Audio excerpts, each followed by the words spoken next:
It's the week 13 early lines. Let's go ahead and take a look at what we've got ahead of us because we've got some games that start on Thursday.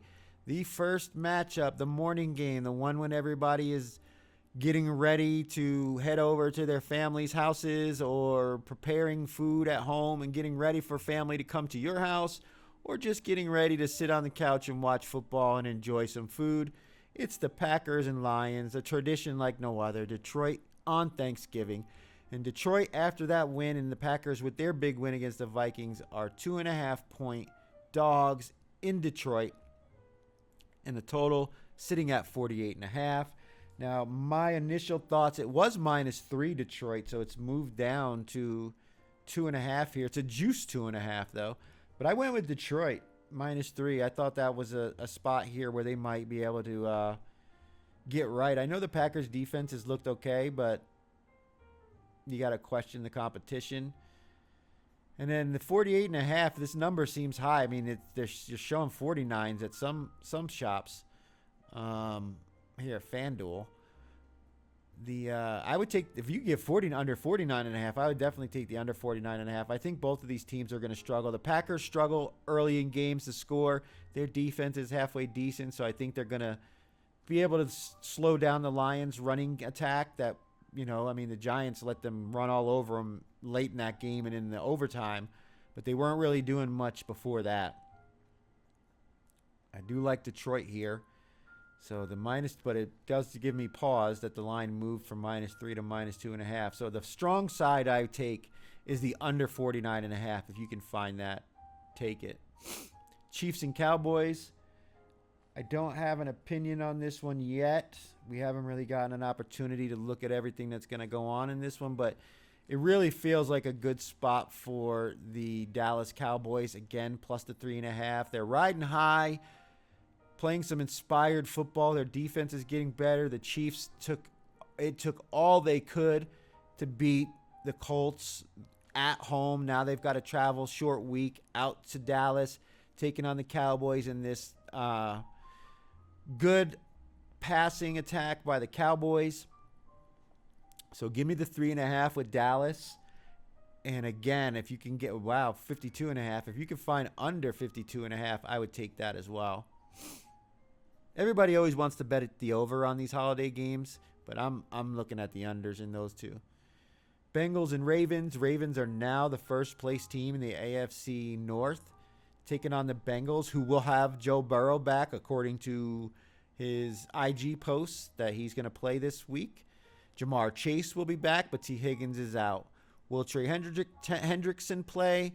Not too sure.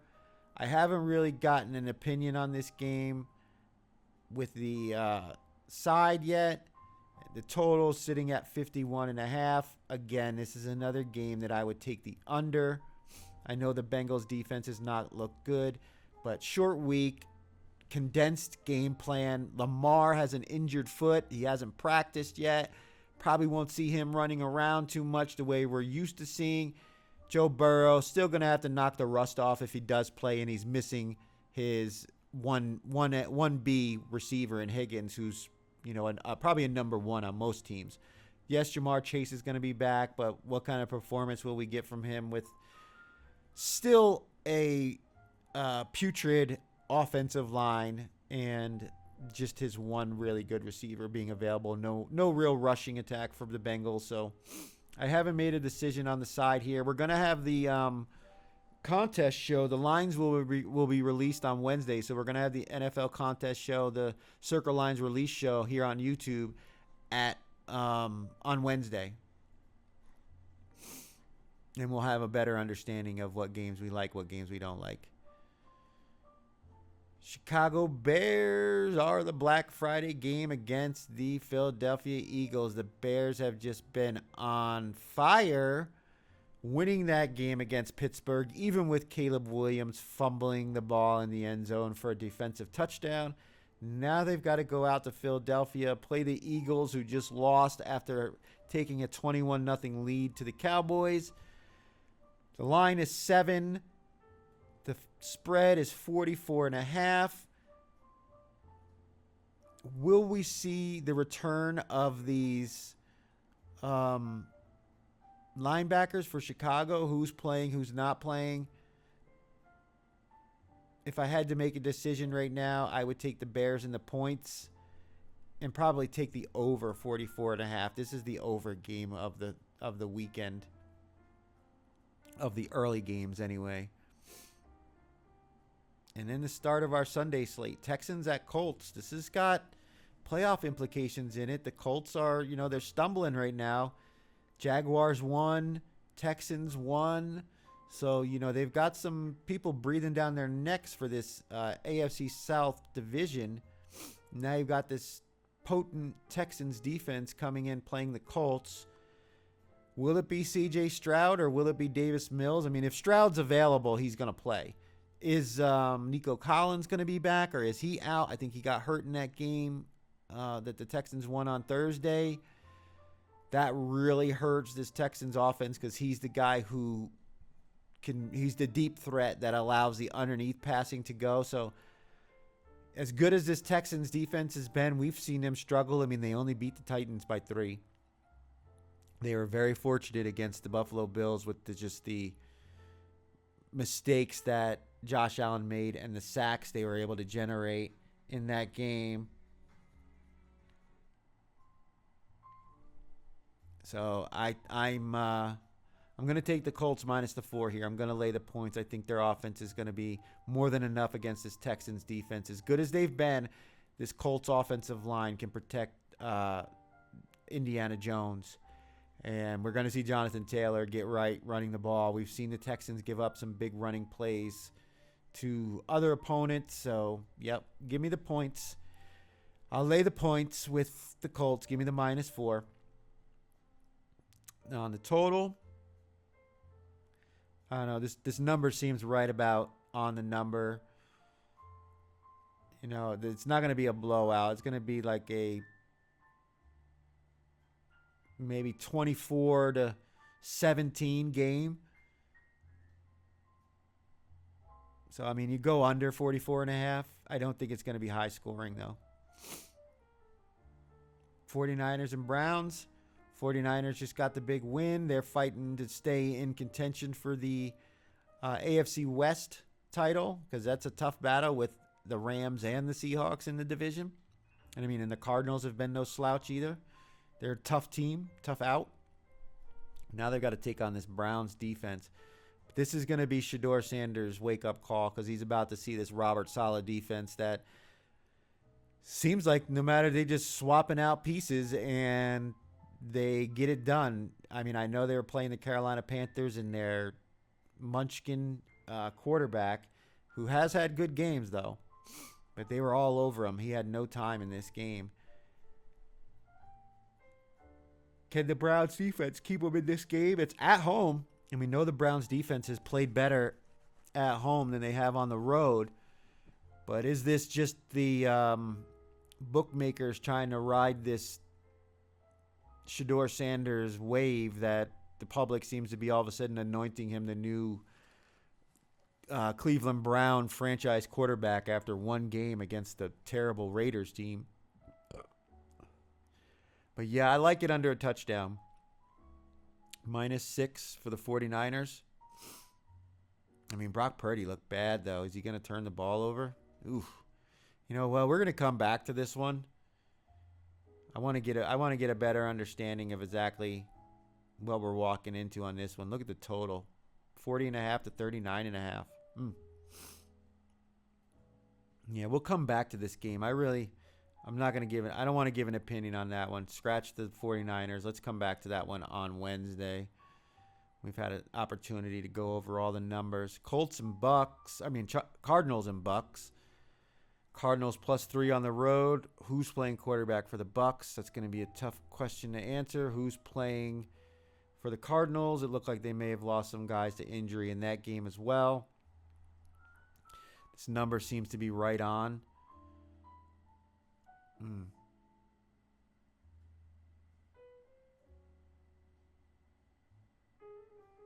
Yeah, after that tough loss, it's going to be hard to rebound. And the Bucks are finally, they got a home game after back-to-back road games. I'm going to take the Cardinals and the points here. Give me the full 3. And give me the over. 28-24 Cardinals.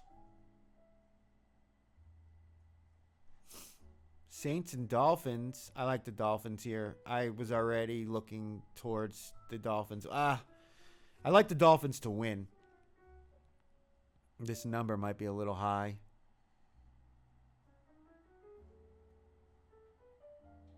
I hate this 5.5 number. If you can get the full 6, I'll take the 6 with the Saints, but I think the Dolphins are going to win this game. I hate saying that, but I just think this is too high. I didn't see a whole lot that I liked from Miami in that game against Washington. I mean, they did everything they could to try to give that game away and somehow came away with a win in overtime, and we had the Dolphins, so I thought for sure that game was done. I was like, all right, we're 0-1 to start the day, and somehow we ended up 4-1, and that was one of our wins that week. Yeah, this is going to be a low-scoring game. So give me the under 42.5 and give me the Saints plus the 6 because I don't think it's going to be high-scoring. I think the Saints keep it close. If not, they might win outright. Rams and Panthers, double digits, 10.5 against the Panthers. They're going back home after the loss to Carolina. All those turnovers, their defense looked good, but they lost some guys to injuries in the secondary in that game against San Francisco. The Rams are looking like world beaters right now. It's hard to get in front of this freight train. I always say double-digit favorites are double-digit favorites for a reason. So I want nothing to do with this portion of this game right now. We're not gonna touch the side yet. Again, we'll have more on that on Wednesday during the live stream on YouTube. Why is this thing so slow?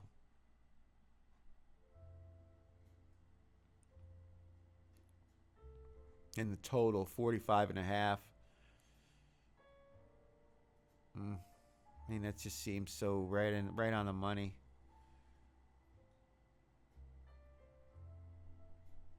Like a 24-20 game, 24-21 game. I don't think the Rams are going to blow them out. Falcons and Jets. Falcons now 2.5-point favorites on the road, facing the Jets with Tyrod Taylor. And who knows about this game?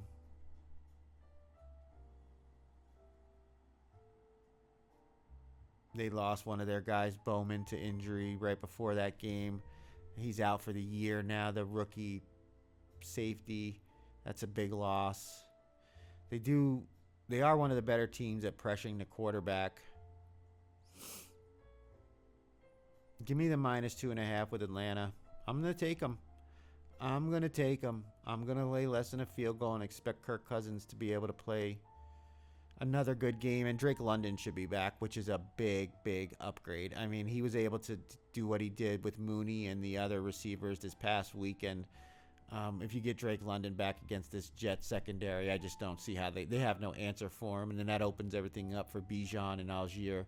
And then if you can get pressure on Tyrod and slow down Breece Hall, I mean, they really don't have any other, any other pieces on offense that scare you. Adonai Mitchell, he's dropping balls left and right. So, yeah, give me the Falcons -2.5. I know, fade them off that big win. That was a division rival. You're supposed to win those games. I think the Falcons are going to see that both the Bucs and the Carolina Panthers lost and they won. And now they're on the heels of these two teams and have the potential to get themselves back into the conversation for the NFC South title. And remember, they do play an NFC South team in Week 18, so it could very likely come down to that game on whether or not who wins the division. So give me the Falcons.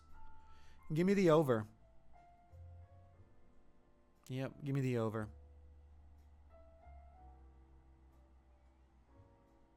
Jags and Titans. I mean, I keep saying it and I keep, not believing it. But the Titans are going to have more ATS wins than they will straight up wins. And that's almost a guarantee now because they've covered like 3 games in a row.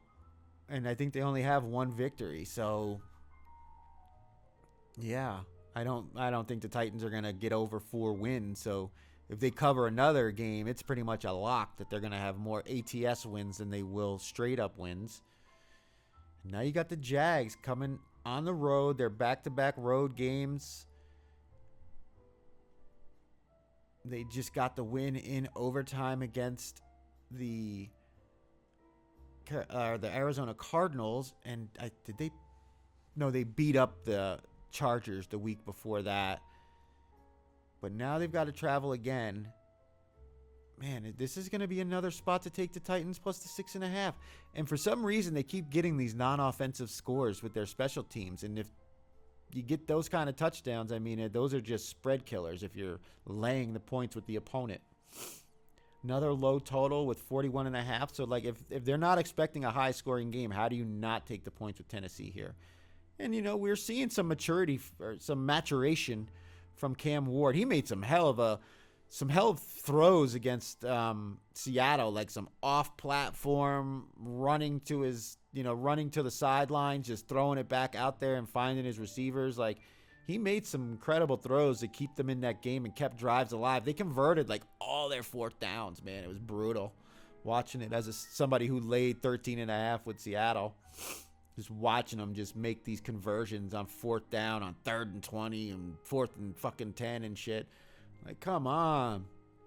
When you have a team down that many points, they essentially have to go for it, on 4th downs, and they just kept getting the conversions. Like, come on.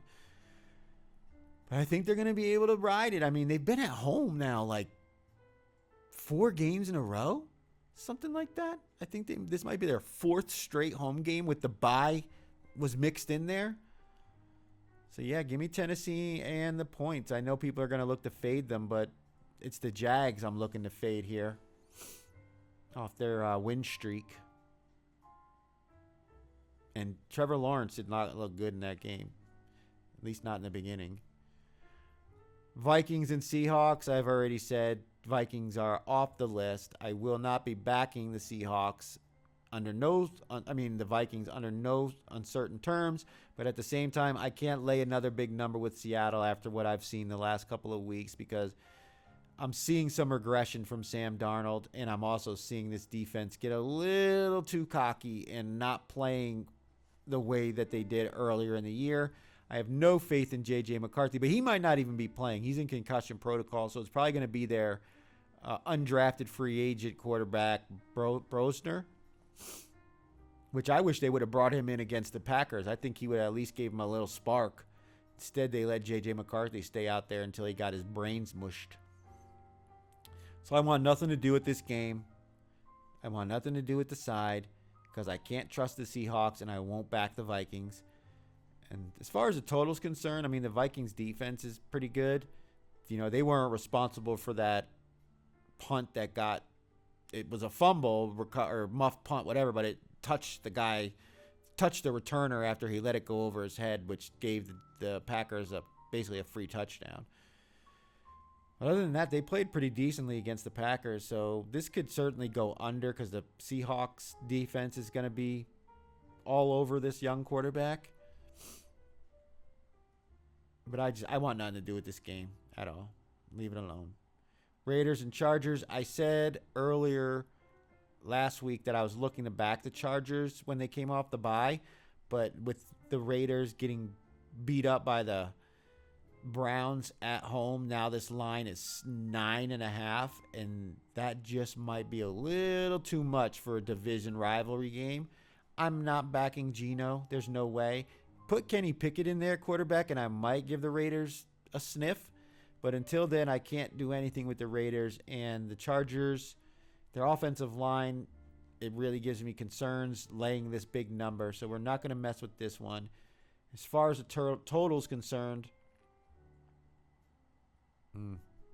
I would take the over. 26-20 Chargers. Maybe. Something around there. But I think they'll go over that 41.5. Bills and Steelers, good game, good game. Two teams that are desperate to find a victory and get themselves, because right now the Bills are staring up at the Patriots. They've essentially lost the AFC East. They're going to have to get a wild card spot. The Chiefs are breathing down their necks. The Jacksonville Jaguars are breathing down their necks.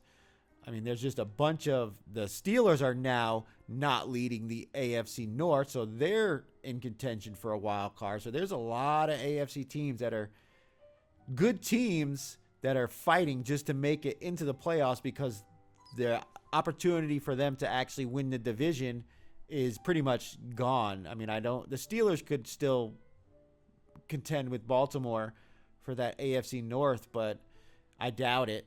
And the Bills, they're not getting the East title. That's the Patriots basically got that wrapped up.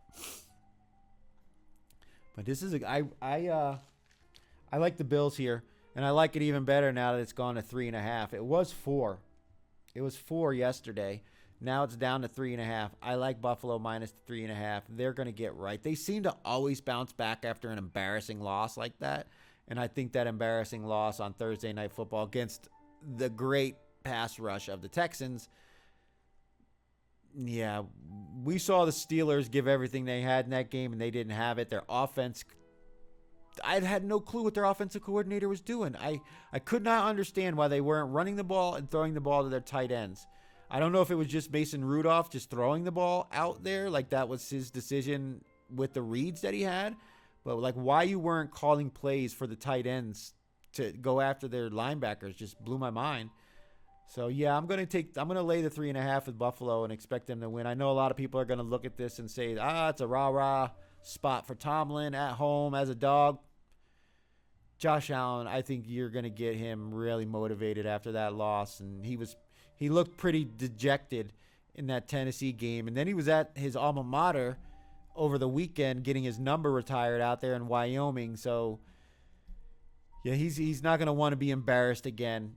And this is going to be a popular game as it's in the late window. It's going to be one of the more entertaining games of the late window, because all we've got, this is a bad game, this is a bad game, this is the best game between two competent teams, and another bad game. This is the Sunday night game. So we've only got, 3 games in the late window? I think they moved one, but I don't think that one's any better. Oh, no, that's right. We got the Thursday games. That's why there's no Thursday and Friday games. That's why there's so few games. And give me the under 47.5. 28-20. Oh, that'd be 48. 28. Now, let's say 26-17 Buffalo.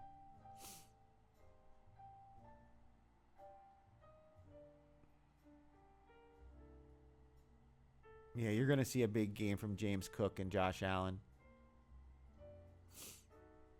And then we've got the Sunday night football game, Broncos, Commanders. From all indications, Jaden Daniels will not be back for this game. Now we've got the Broncos coming in. I think they had the bye, so they're coming off the bye. They've been hot. They covered the spread against the Chiefs. They won that game outright because we were on the Broncos with the plus 3.5. That was a big win for us. But the Commanders are probably the right side in this one with the 6.5. We're going to get Mariota. Will McLaurin be back? Who's going to be back for the Commanders on the offensive side of the ball? Who's going to be back for the Commanders on the defensive side of the ball? I'm still not impressed with this Broncos offense, although Bo Nix is making magic. They commit way too many penalties. Way too many penalties on the secondary. They are just an undisciplined team. And it's really Riley Moss. Like, he's the one that keeps getting flagged for pass interferences and illegal contact and shit. I think the Commanders, especially if they get McLaurin back, will take advantage. Let's see who else is going to be back for the Commanders. But as of now, man, I would take the 6.5 with Washington and expect them to be able to keep this Broncos offense in check. They haven't really looked like that great of a unit They don't have very good receivers. They're decent at running the ball, but they lost their best running back. I think they could struggle, and Dan Quinn might just be able to get his defense schemed up to where they can go after this Broncos offense and take advantage maybe of some of the issues with the Broncos defense in their secondary, and maybe use Mariota's mobility to avoid this Broncos pass rush.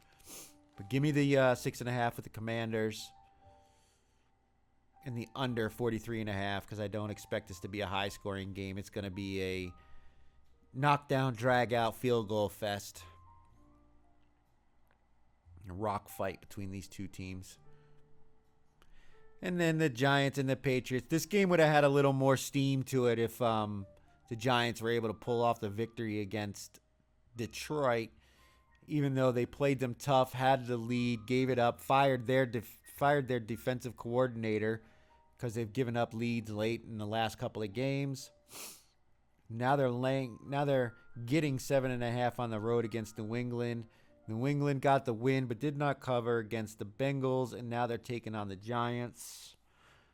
Is famous Jameis going to be quarterbacking, or will they bring Dart in? I mean, they got an extra day of preparation, but honestly, I think you should just go with Jameis for now. He hasn't looked bad. The offense has at least been pushing the ball downfield. You know Jameis, he's going to let it fly. And he protects himself. He's not reckless the way Dart's been, where he gets banged up.